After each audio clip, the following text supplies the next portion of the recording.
আর দুনিয়ার এই চিৎকার চেঁচামেচির মাঝেও যখন তোমার মনে হবে তুমি একা হয়ে গেছো, তখন একবার চোখ বন্ধ করে ওনাকে মনে করো। আমরা বেশিরভাগ সময় ভয় ও শক্তির জন্য হনুমানজিকে মনে করি, কিন্তু আসলে তিনি ধৈর্যের সব থেকে বড় উদাহরণ। তিনি শিখিয়েছেন রাস্তা যতই কঠিন হোক, ভয় পেলে হয় না, বরং নিজের ভিতরে থাকা সেই শক্তিকে জাগাতে হয় যেটা ভগবানের নামে পাওয়া যায়।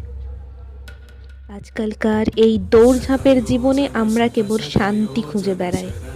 হনুমানজির সঙ্গ এটাই শেখায়, যে মনের ভিতরে সেবা ও নিষ্ঠা আছে তাকে দুনিয়ার কোনো শক্তি ভাঙতে পারবে না।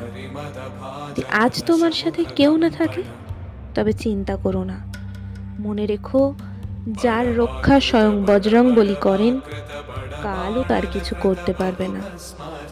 অর্থাৎ নিজের চিন্তা ওনার উপর ছেড়ে দাও আর নিজের কর্মতে মন দাও, কারণ যেখানে বিশ্বাস থাকে সেখানে চমৎকার হতে দেরি লাগে না। জয় বজরংবলী।